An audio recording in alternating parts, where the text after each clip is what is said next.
জলমিত্ৰ আত্মহত্যা কৰিছে অসমত। জল জীৱন আঁচনিৰ ঠিকাদাৰে বিলৰ কাৰণে আত্মহত্যা কৰিবলগীয়া পৰিস্থিতিলৈ গৈ আছে। এজন ঠিকাদাৰক খালি বিল দিছে, এজন ঠিকাদাৰক বিল দিছে। এতিয়া ঠিকাদাৰে কৈছে যে এইটো জল জীৱন মিছন নহয়, জঞ্জাল জীৱন মিছন হৈ গ'ল। এতিয়া ঠিকাদাৰসকলৰ জীৱনলৈ জঞ্জাল নামি আহিছে। হিমন্ত বিশ্ব শৰ্মাই ধাৰ লৈ পেলাই ৰাজ্য চৰকাৰ চলাই আছে। বিহুত সকলো কৰ্মচাৰীয়ে দৰমহা নাপায়,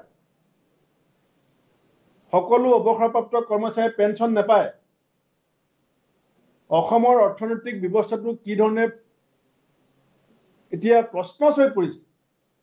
যদি বহাগ বিহুৰ সময়ত যদি প্ৰত্যেকগৰাকী কৰ্মচাৰীয়ে দৰমহা নাপায়,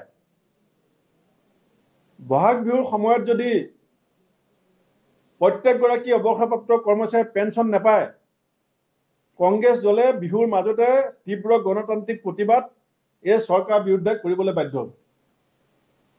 আৰু আশা কৰ্মীৰ আন্দোলন, অংগনাবাদী কৰ্মীৰ আন্দোলন, গাঁওবুঢ়াৰ আন্দোলন, টেটৰ শিক্ষকৰ আন্দোলন, কম্পিউটাৰ টিচাৰক 20,000 টকা দিয়ে, তেওঁলোকে ছেটেলাইট উৰাম বুলি কয়।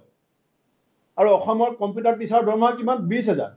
বেংগালুৰুত চাকৰি কৰি থকা ল'ৰা ছোৱালীয়ে পইচা পায় 25,000। আৰু ছেটেলাইট উৰাম বুলি কোৱা মুখ্যমন্ত্ৰীয়ে কম্পিউটাৰ টিচাৰক দৰমহা দিয়ে 20,000। এই কথাবিলাকৰো বিচাৰ এই সময়ত হ'ব। মই অসমৰ ৰাইজকো আহ্বান জনাম, অসমৰ ৰাইজকো আমাৰ 12,500 টকাৰ বিনিময়ত আমি 6 জনগোষ্ঠীৰ সমস্যাটো বাদ দিম নেকি?